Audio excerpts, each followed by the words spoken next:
Livro Paramahansa Yogananda, a autobiografia de um yogi contemporâneo. Se não virdes sinais e milagres, não crereis. João 4, versículo 48. Dedicada à memória de Lutherio Burbank, um santo americano.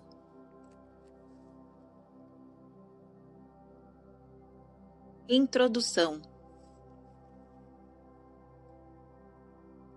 É esta a primeira vez que um autêntico yogi hindu escreve a história de sua vida para os leitores do Ocidente, descrevendo com vívidos detalhes muitos anos de treinamento espiritual com Sri Yukteswar, um mestre em que muito se assemelhava ao Cristo.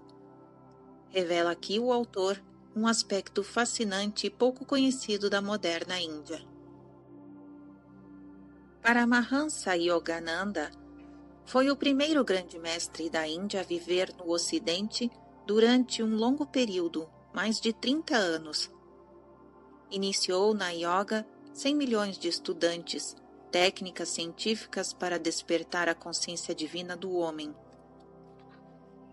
Neste livro ele explica com clareza científica as leis sutis, mas definidas, pelas quais os yogis realizam milagres e alcançam o autodomínio.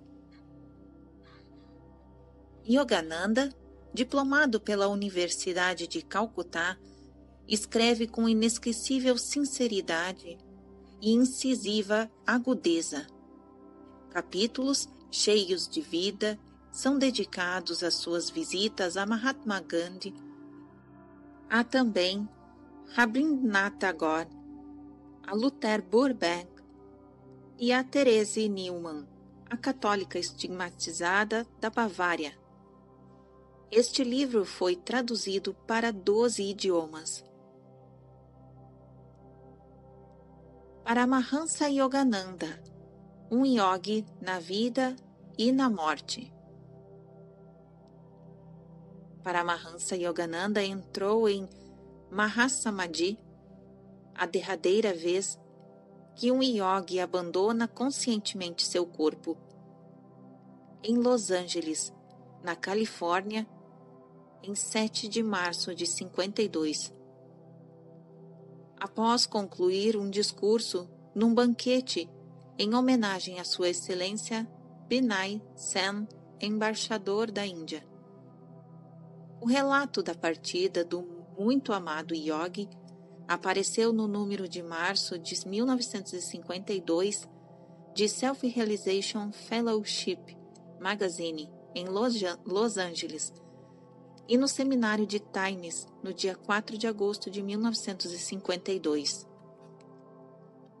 O grande instrutor mundial demonstrou o valor da yoga, técnicas científicas para chegar à percepção de Deus como realidade, não apenas em vida, mas também na morte.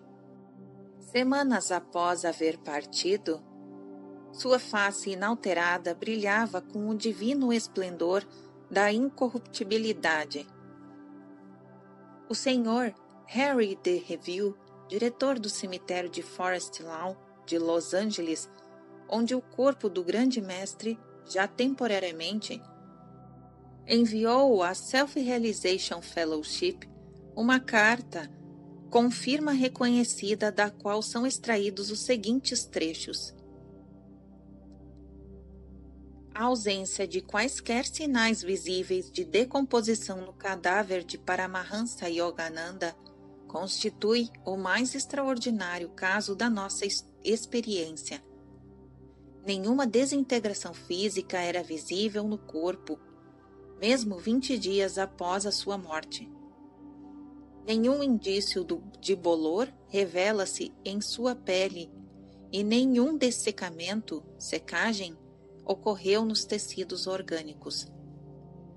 Tal estado de preservação perfeita de um corpo, até onde vão os nossos conhecimentos dos anais mortuários, é algo sem paralelo. Ao receber o corpo de Yogananda, Os funcionários do cemitério esperavam observar, através da tampa de vidro do caixão, os costumeiros e progressivos sinais de decomposição física. Nossa admiração crescia à medida que os dias passavam, sem trazer qualquer mudança visível no corpo em observação. O corpo de Yogananda permanecia evidentemente num estado fenomenal de imutabilidade. Nenhum odor de decomposição emanou de seu corpo em qualquer tempo. A aparência física de Yogananda, em 27 de março, pouco antes de colocar-se a tampa de bronze no ataúde, era a mesma de 7 de março. Ele parecia, em 27 de março, tão cheio de frescor e intocado pela corrupção como na noite de sua morte. Em 27 de março, não havia em absoluto motivo para se afirmar que seu corpo sofrera qualquer desintegração física visível. Por estas razões, declaramos novamente que o caso de Paramahansa Yogananda é o único em nossa experiência. Fim da introdução. Capítulo 1. Meus pais e minha infância.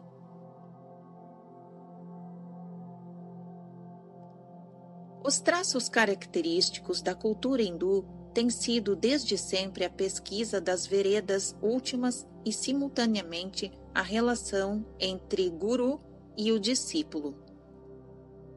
Observação número 1.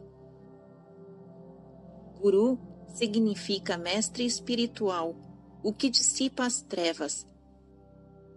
Do sânscrito, gu, trevas, ru, o que dissipa, Guru Gita. Fim da observação número 1.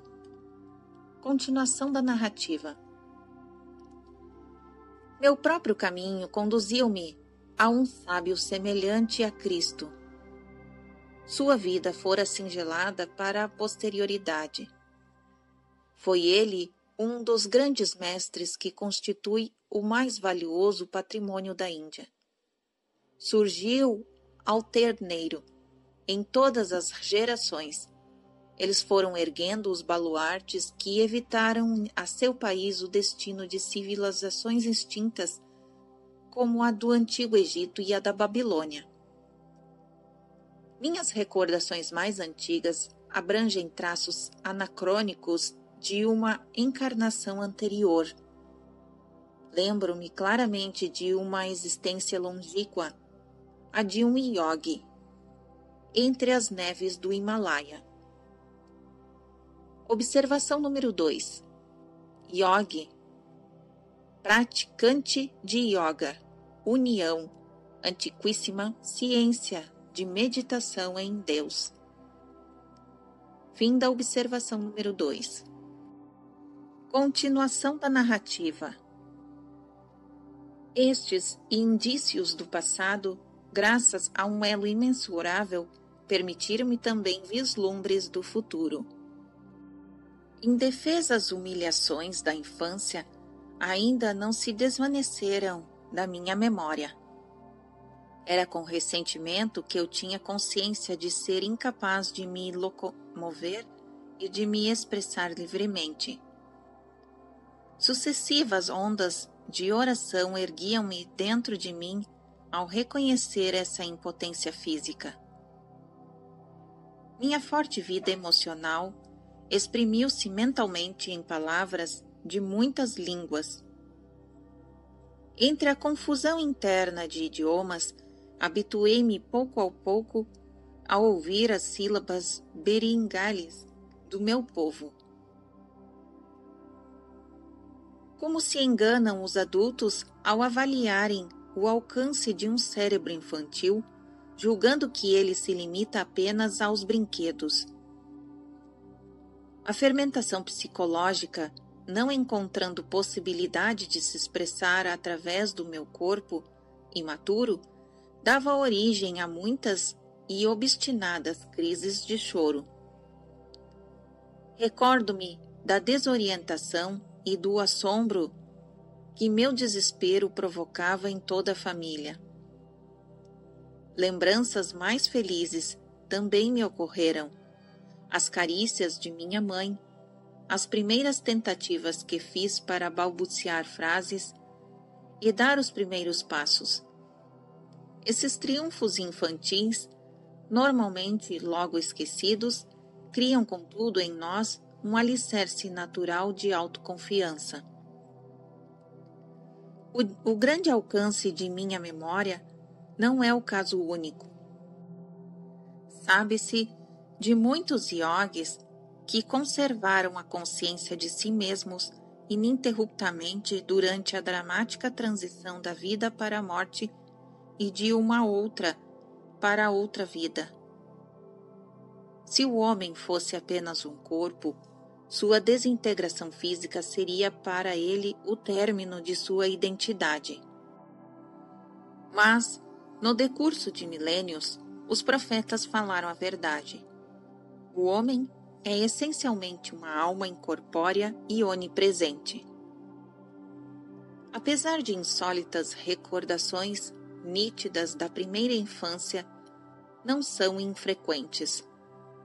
Durante minhas viagens por numerosos países, ouvi do lábio de homens e mulheres verazes o testemunho de suas recordações de uma idade muito próxima ao do período da lactância. Nasci em 5 de janeiro de 1893 em Gorakhpur, no noroeste da Índia, perto das montanhas do Himalaia. Ali passei meus primeiros anos. Éramos 8 irmãos, 4 meninos e 4 meninas. Eu, Mukunda Lal Ghosh, fui o quarto a nascer e o segundo varão. Observação número 3.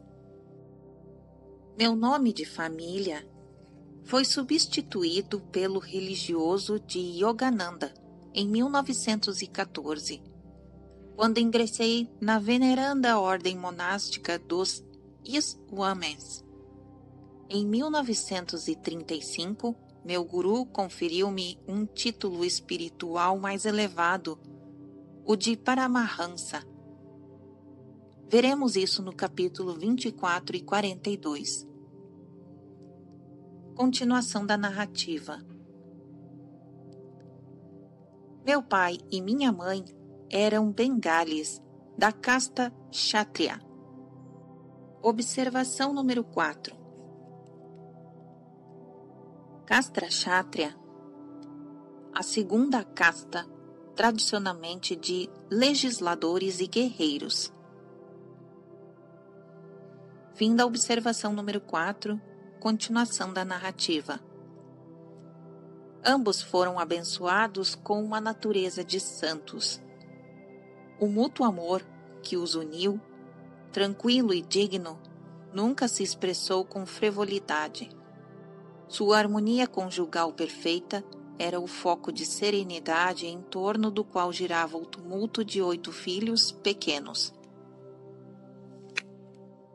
Meu pai, Bhagapati Charan Ghosh, era bondoso e sério, e em certas ocasiões mostrava grande rigor.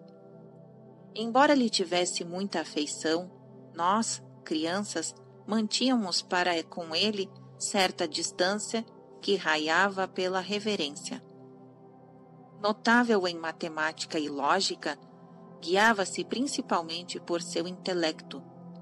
Mas minha mãe era uma rainha de corações e educou-nos inteiramente através do amor. Depois que ela morreu, meu pai externou mais sua ternura íntima, e eu notei que o seu olhar muitas vezes parecia se metamorfosear no olhar de minha mãe. Foi em presença de mamãe que travamos os primeiros contatos agridoces com as escrituras.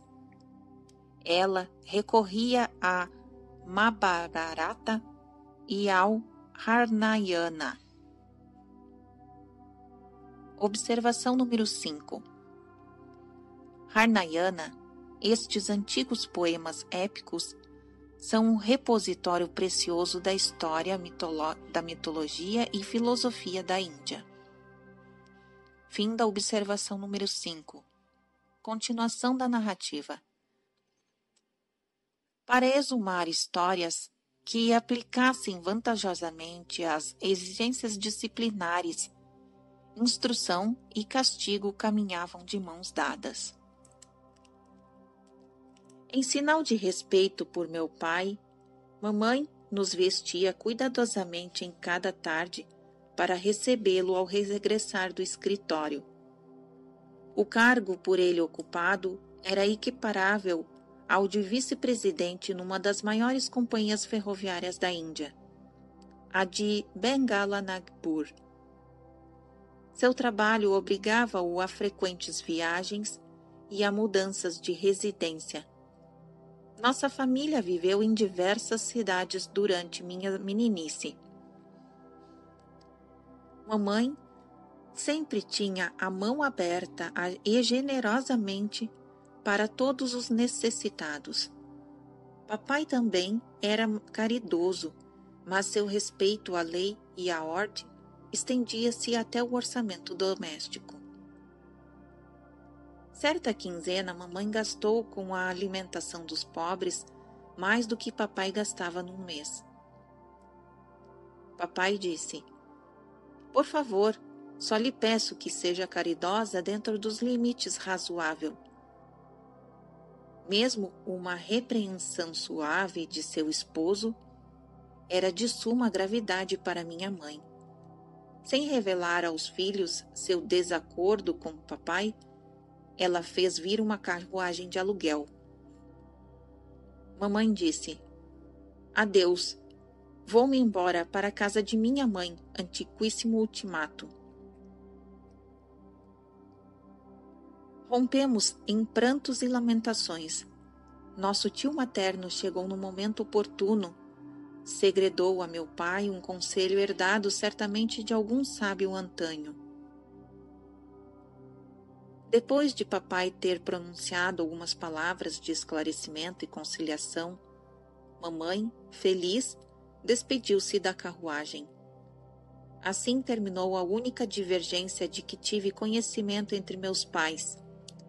Recordo-me, porém, de uma discussão característica.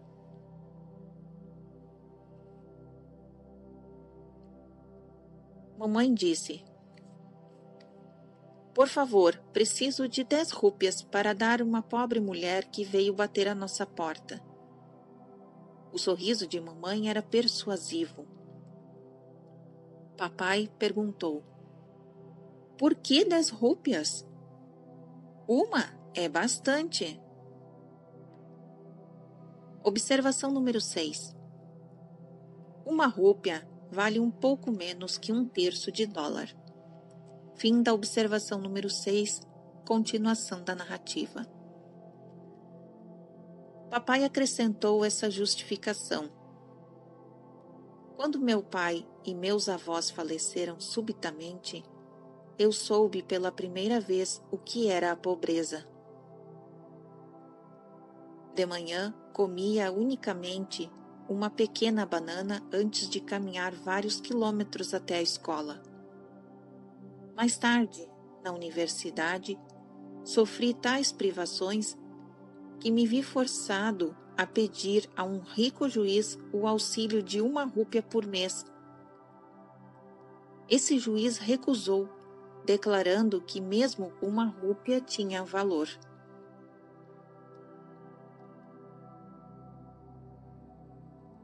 Minha mãe falou: "Com que amargura você lembra a recusa dessa rúpia?" O coração de minha mãe teve um instante de lógica. Você gostaria que essa mulher tivesse de recordar dolorosamente a recusa de 10 rúpias de que tanto necessita com urgência? Papai disse: "Você ganhou."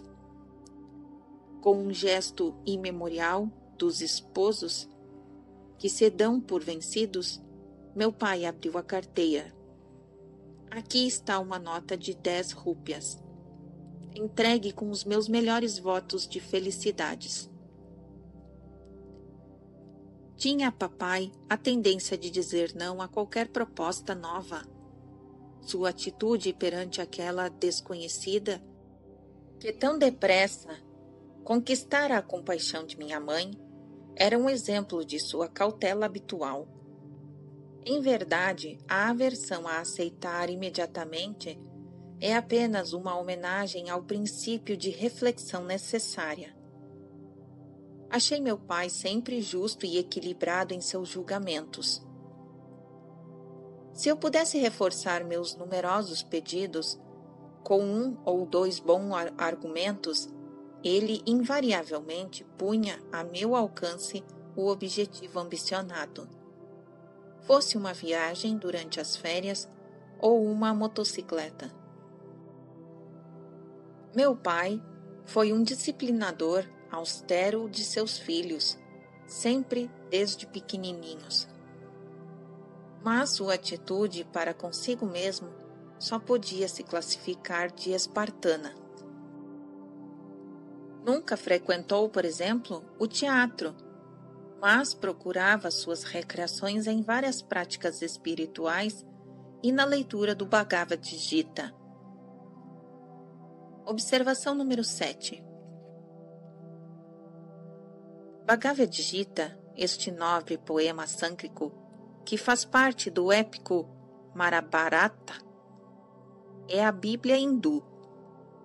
O Mahatma Gandhi escreveu: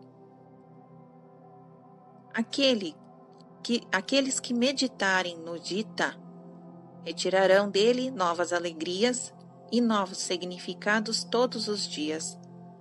Não existe uma única meada espiritual com fios embaraçados que o Gita não possa desembaraçar.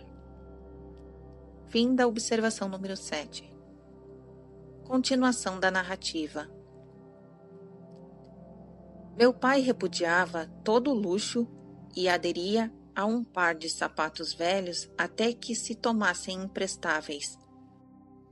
Seus filhos compravam automóveis depois que seu uso se tornou popular, mas papai contentava-se com o bonde para ir diariamente ao escritório. Papai não tinha interesse em acumular dinheiro por amor ou por poder. Em certa ocasião, depois de organizar o Banco Urbano de Calcutá, negou-se a tirar vantagem disso e não guardou para si nenhuma ação. Desejara apenas cumprir um dever cívico durante as horas de folga. Ele fez sozinho o trabalho de 3 homens. O contador informou a companhia: tem de haver 125.000 rúpias, ou seja, $41.500, por compensações atrasadas. O tesoureiro enviou a papai um cheque com esse valor. Meu pai lhe deu tão pouca importância que se olvidou a mencioná-lo à família. Mais tarde, meu irmão mais moço, o Bishnu, informado de um grande depósito a seu crédito no banco, fez perguntas a papai. Por que me orgulhar com um lucro material? Respondeu o papai. Quem procura alcançar o equilíbrio mental não se rejubila com o lucro, nem se desespera com o prejuízo. Sabe que o homem chega sem dinheiro a este mundo e dele parte igualmente sem levar uma só rúpia. Pouco depois de seu casamento, meus pais tornaram-se discípulos do grande mestre Lahiri Maharajaya, de Benares. Observação número 8. Pronuncia-se um tanto quanto Lairi quanto Lairi. É mudo e ao final do título. Fim da observação número 8. Continuação da narrativa. Esta associação fortaleceu o temperamento por natureza ascético de meu pai. Certa ocasião, mamãe fez uma confidência notável à minha irmã mais velha, Roma. Seu pai e eu nos unimos-nos como marido e mulher apenas uma vez por ano, com o intuito de termos filhos. Meu pai conheceu pela primeira vez Lairi Marasaya por intermédio de Abhishna Badu, empregado de um ramal da estrada de ferro de Bengalo, Narapur. Observação número 9. O significado de Badu é senhor, aposto aos nomes próprios em Bengali. Fim da observação número 9. Continuação da narrativa. Em Gorakhpur, Avinash Badu monopolizava seus ouvidos infantis com absorventes histórias sobre muitos santos da Índia. Concluía invariavelmente prestando um tributo às glórias superiores de seu próprio guru. Avinash Badu fala: alguma vez lhe contaram que, em circunstâncias extraordinárias, seu pai se tornou discípulo de Lairi Marasaya? Foi uma tranquila tarde de verão quando Avinash e eu sentávamos na varanda de minha casa, que ele me fez a excitante pergunta. Movi a cabeça em sentido negativo, com um sorriso de satisfação antecipada. Anos atrás, antes de você nascer, supliquei a meu chefe, seu pai, uma licença de 7 dias para ausentar-me do trabalho a fim de visitar meu guru em Benares. Seu pai ridicularizou meu plano. Ele disse: você vai se converter num religioso fanático? Perguntou-me. Concentre-se em seu trabalho, no escritório, se quiser progredir. Naquele dia, voltando tristemente para casa, por uma vereda no bosque, encontrei-me com seu pai, que era transportado numa liteira. Ele despediu-se dos servidores que o conduziam e passou a caminhar ao meu lado. Procurando me consolar, começou a discorrer sobre as vantagens de lutar pelo sucesso mundano. Mas eu o escutava distraidamente. Meu coração repetia: Lairi Marasaya, não posso viver sem te contemplar. O caminho nos conduzia à orla de um campo tranquilo, onde os raios do sol, ao entardecer, coroavam a ondulante elevação do capim bravo. Estacamos de admiração, e ali no campo, a alguns metros de nós, apareceu subitamente a forma de meu grande guru. Observação número 10. Os poderes invulgares possuídos pelos grandes mestres são explicados no capítulo 30, a Lei dos Milagres. Fim da observação número 10. Continuação da narrativa. O guru diz: Bhagavati, você é muito duro com seu empregado. A voz ressoava em nossos ouvidos atônitos. Meu guru desapareceu tão misteriosamente como viera. De joelhos eu exclamava: Lairi Marasaya, Lairi Marasaya. Durante alguns momentos, seu pai quedou-se imóvel de assombro. Então ele disse: Avinash, Não só lhe dou licença, mas também a concedo a mim mesmo, a fim de partirmos amanhã para Benares. Devo conhecer este grande mestre Larismarasaya, capaz de se materializar à vontade para interceder por você. Levarei minha esposa comigo e pedirei a este mestre que nos inicie na senda espiritual. Você nos guiará até ele? Sem dúvida! Eu transbordava de alegria ante a resposta miraculosa à minha prece e a rápida e favorável alteração no curso dos acontecimentos.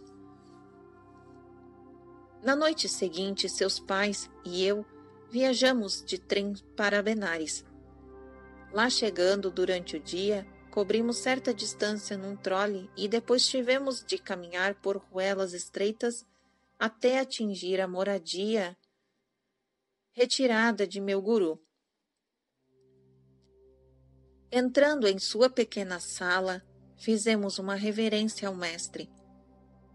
Ensimesmados na habitual posição de lótus. Ele piscou os olhos penetrantes e levantou-os para o meu chefe. Bhagavati, você é muito duro com seu empregado. Suas palavras eram as mesmas que ele pronunciara nos dias antes, no campo de Gorakshipur, e acrescentou: Alegro-me por haver permitido que Avinash visitar-me e terem vindo você e sua esposa em companhia dele. Para a alegria dos esposos, meu guru os iniciou na prática espiritual de Kriya Yoga. Observação número 11. Kriya Yoga, uma técnica yoga ensinada por Larismarasaya, acalma e silencia o tumulto sensorial, permitindo ao homem alcançar uma identidade crescente com a consciência cósmica. Veremos isso no capítulo 26. Fim da observação número 11. Continuação da narrativa. Seu pai e eu, condiscípulos espirituais, temos sido amigos íntimos desde aquele memorável dia da visão. Larismarasaya manifestou particular interesse em seu nascimento.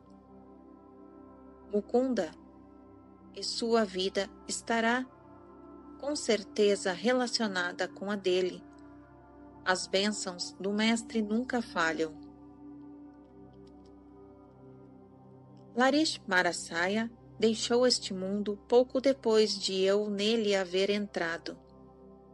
Seu retrato, em moldura ornamentada, sempre permaneceu no altar de nossa família, nas várias cidades para onde meu pai era transferido por necessidade de serviço.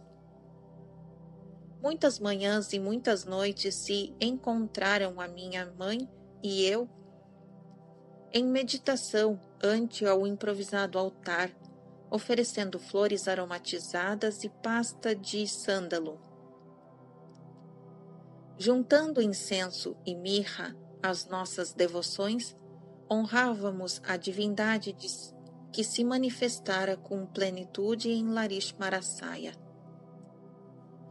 Sua fotografia teve influência transcendental em minha vida. À medida que eu crescia, o pensamento focalizado no mestre crescia comigo. Em meditação, eu via com frequência sua imagem fotográfica destacar-se da pequena moldura e, assumindo uma forma vivente, sentar-se diante de mim. Quando eu tentava tocar os pés de seu corpo luminoso, ele voltava a se transformar em fotografia. No período de transição da infância para a adolescência, aconteceu que Larismarasaya deixou de ser a imagenzinha exterior encerrada em uma moldura para surgir em minha própria mente, convertido e ampliado em presença vívida e luminosa.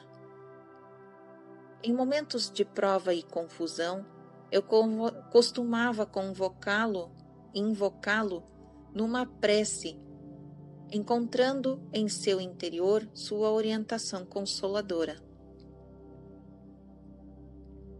A princípio eu me afligia por não ter mais neste mundo ele comigo, em seu corpo físico. Quando comecei a descobrir sua secreta onipresença, já não volvi a me lamentar. Ele escrevera a miúde a todo discípulo demasiado ansioso em visitá-lo. Por que vir a me contemplar em carne e osso, quando estou presente dentro do raio de visão de seu Kutastha, olho espiritual? Aos 8 anos de idade aproximadamente, conheci a bênção de uma cura maravilhosa graças ao retrato de Larismarasaya. Esta experiência intensificou meu amor. Enquanto residia em nossa grande propriedade familiar de Ishapur, em Bengala, contraí cólera asiático. Fui desenganado pelos médicos. Estes nada mais podiam fazer. Ao lado do meu leito, mamãe impeliu-me frequentemente a olhar para a fotografia de Larismarasaya, presa à parede acima da minha cabeça. Ela disse: curve-se diante dele mentalmente. Ela sabia que a excessiva fraqueza me impedia até mesmo de erguer as mãos para saudá-lo. Se oferecer a sua devoção e ajoelhar-se anteriormente diante dele, sua vida será salva. Então, olhei fixamente a fotografia e contemplei uma luz cegadora que envolvia o meu corpo e o quarto inteiro. A minha náusea e outros sintomas incontroláveis desapareceram. Eu estava curado. Imediatamente me senti bastante forte para inclinar-me e tocar os pés de minha mãe num gesto de reconhecimento pela fé incomensurável que ela demonstrara ter em seu guru. Minha mãe cumpria a cabeça repetidas vezes contra o pequeno retrato. O Mestre Onipresente, ó Mestre Onipresente, agradeço-te por tua luz ter curado meu filho. Compreendi que ela também havia testemunhado o resplendor deslumbrante através do qual me reencobrei instantaneamente de uma doença fatal. Um de seus bens mais preciosos é essa mesma fotografia. Oferecida a meu pai pelo próprio Larismarasaya, ela irradia uma santa vibração. Este retrato teve origem miraculosa. Ouvi a história contada por Kali Kumar Roy, discípulo espiritual de meu pai. Parece que Larismarasaya tinha aversão a ser fotografado. Não obstante, por seus protestos, tirou um retrato do mestre com um grupo de devotos, entre os quais Kali Kumar Roy. Surpreendido, o fotógrafo descobriu que a chapa na qual se divisavam claramente as imagens de todos os discípulos apenas revelava um espaço vazio no centro, onde ele esperasse que aparecesse a figura de Larismarasaya. O fenômeno foi bastante amplamente comentado e discutido. Certo estudante, fotógrafo perito, Gangadhar Badu, jactou-se de que a fugitiva imagem não lhe escaparia.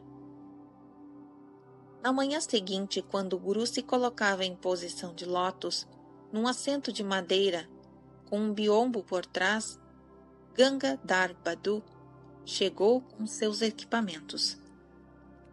Tomando todas as precauções para o sucesso, tirou sofregamente 12 fotografias.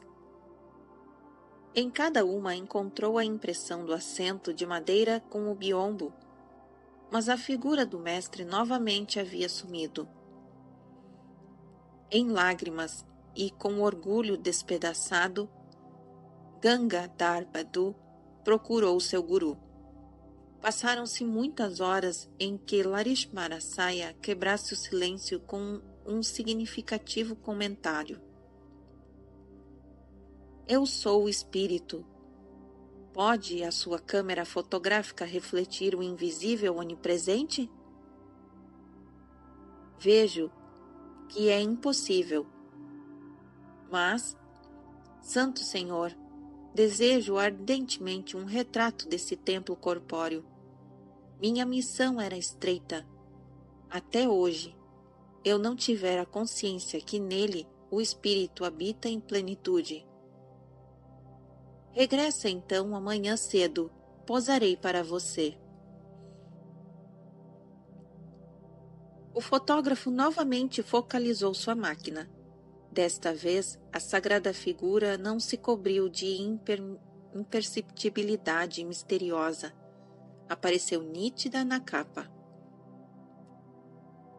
O mestre jamais posou para outro retrato, pelo menos nunca vi outro. Observação número 12. Em 1959, Dayamata fez uma peregrinação ao lar de Larismarasaya em Benares, residência atual de um atual neto do mestre, Abhay Charan Lari. Este informou que seu pai, Tinkouri, então apenas um mocinho, estava presente quando Gangadhar tirou a fotografia. Durante sua visita, Dayamata viu o pequeno quarto, hoje um santuário onde se encontra um tablado de madeira que foi o assento habitual de Larismarasaya. Suas sandálias, uma peça de roupa usada por ele, seu exemplar do Bhagavad Gita, manuscritos sâncricos e um recipiente contendo algumas de suas sagradas cinzas. Ali, seus devotos se reuniam em torno dele enquanto Larismarasaya comentava as escrituras. Disse ela. Fim da observação número 12. Continuação da narrativa. Observação número 13. Cópias desta fotografia podem ser adquiridas na SRF em Los Angeles. Continuação da narrativa. Os traços fisionômicos de Larismarasaya, da casta universal, dificilmente sugerem a raça a que ele pertencia. O intenso deleite de sua comunhão com Deus é levemente denunciado pelo sorriso enigmático. Seus olhos semiabertos indicam um interesse nominal pelo mundo externo e, ao mesmo tempo, semicerrados, revelam a sua absorção na beatitude interior. Alheio aos míseros atrativos da terra, estava sempre desperto para atender generosamente aos problemas espirituais dos que o procuravam.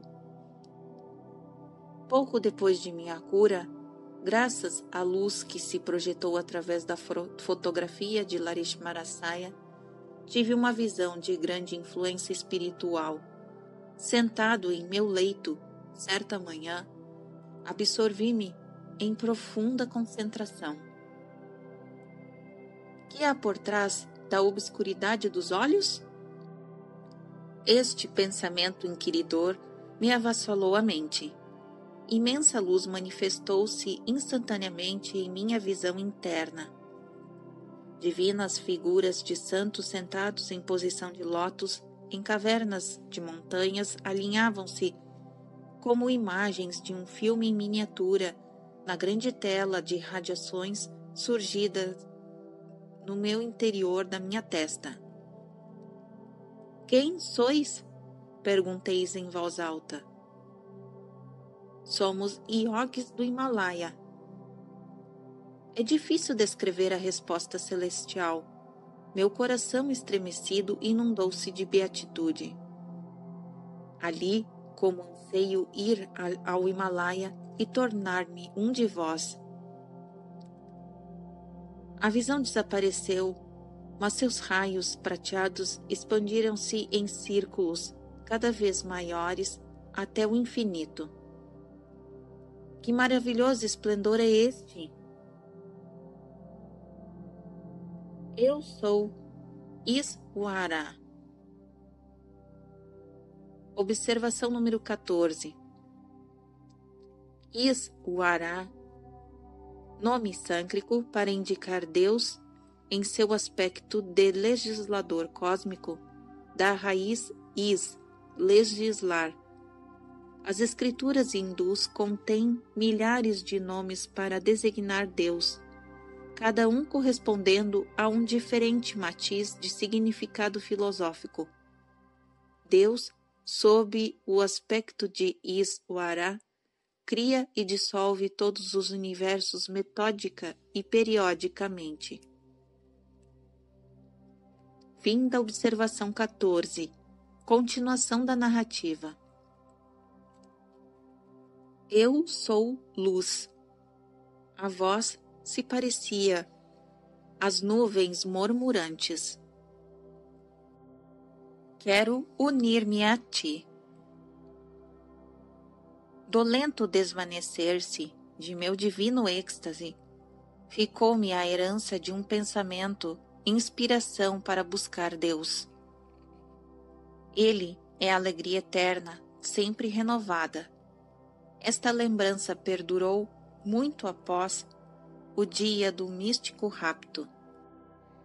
Dayamata disse: as vibrações de paz e de amor divinos neste quarto são arrebatadoras.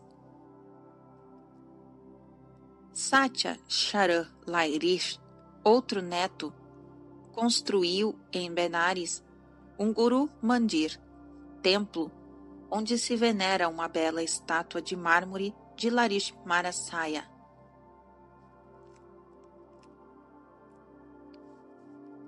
Outra recordação de minha infância é notável, e tão literalmente que carrego sua cicatriz até hoje.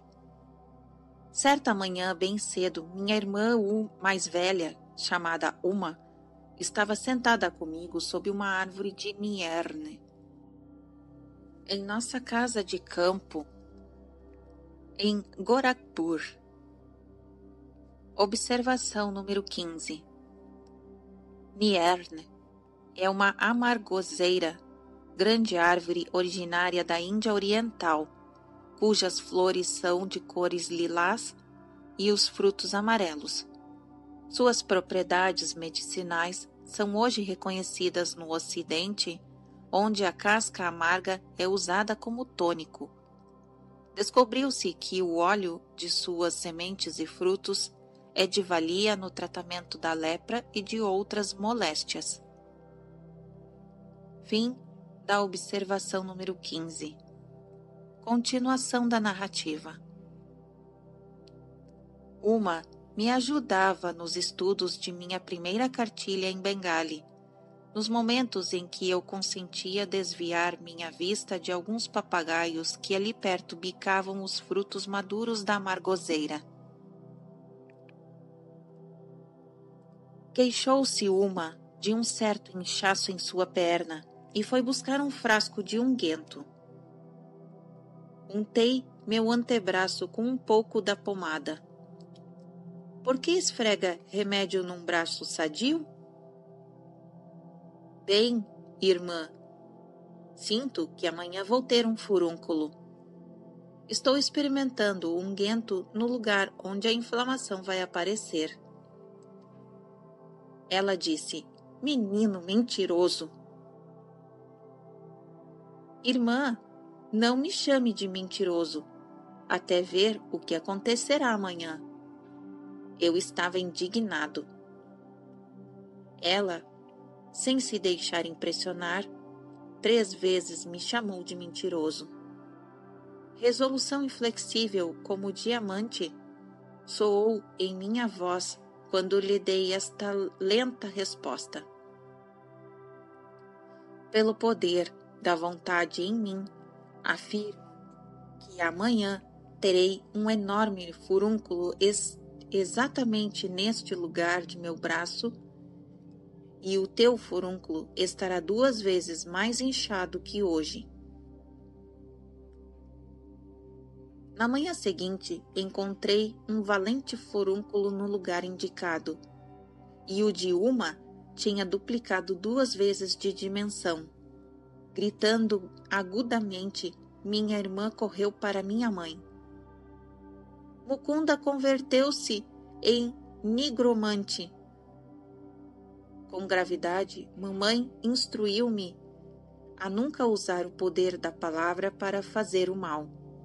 Sempre recordei de seu conselho e o segui fielmente. Um cirurgião rasgou o meu furúnculo. Uma cicatriz notável até hoje mostra onde o médico a fez a incisão. Em meu antebraço direito existe um sinal memorável do poder imanente na límpida palavra do homem. Aquelas frases simples e aparentemente inofensivas a uma, pronunciadas com profunda concentração, possuíram suficiente força oculta para explodir como bombas e produzir efeitos definidos, embora prejudiciais. Compreendi mais tarde que o poder vibratório da linguagem poderia ser sabiamente dirigido para liberar nossa vida de dificuldades e assim operar sem deixar cicatrizes nem censuras. Observação número 16. A potencialidade infinita do som deriva da palavra criadora Aum, o poder vibratório cósmico por trás de toda a energia atômica. Qualquer palavra proferida com límpida compreensão e profunda concentração tem valor materializante.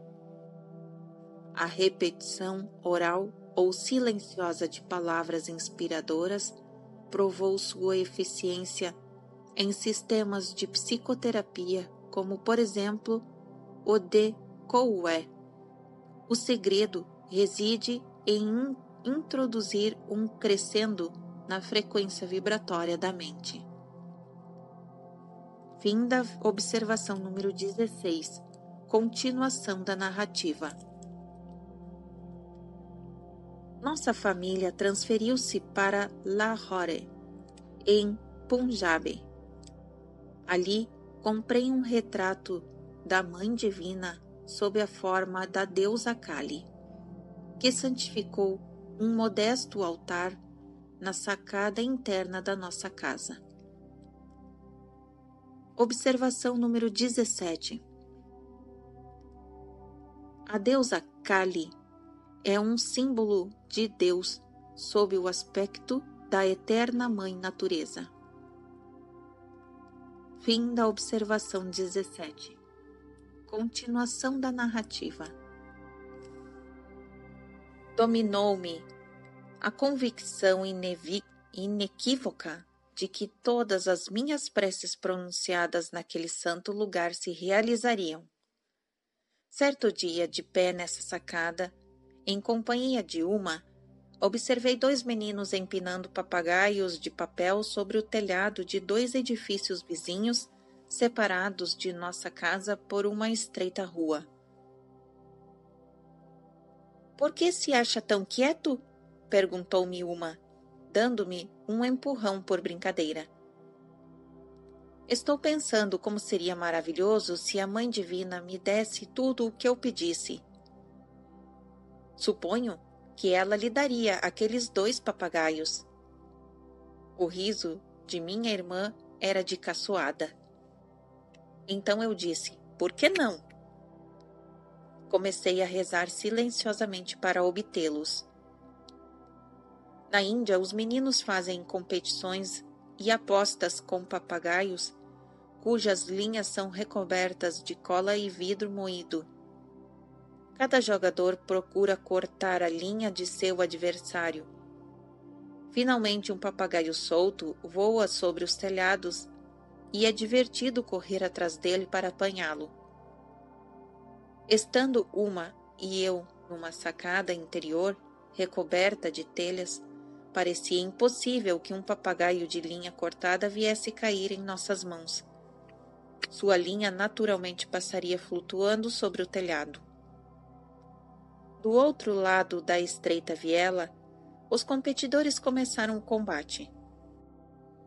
Uma das linhas foi cortada e imediatamente o papagaio flutuou em minha direção. Devido à súbita ausência de brisa, o papagaio permaneceu imóvel por um momento. Nessa pausa, a linha enroscou-se num cacto que havia na solteia do prédio em frente. E de tal modo a linha se envolveu no cacto que formou um extenso e perfeito laço no ar, ao alcance das minhas mãos. Entreguei o troféu a Uma. Ela disse: foi apenas um extraordinário acidente, e não uma resposta à sua prece. Se o outro papagaio cair em sua mão, então acreditarei. Os olhos pretos de minha irmã mostravam muito mais assombro que as suas palavras. Continuei a rezar com intensidade crescente. Um puxão mais forte, dado à linha pelo outro jogador, causou a perda brusca de seu papagaio. Este veio em minha direção, bailando no vento. Meu útil ajudante, o cactus, novamente prendeu a linha num laço bastante extenso para que eu pudesse o alcançar. Apresentei meu segundo troféu a Uma. Uma disse: a Mãe Divina o escuta certamente. Tudo isso é demasiado misterioso para mim. E minha irmã pôs-se em fuga como uma pequena corça assustada.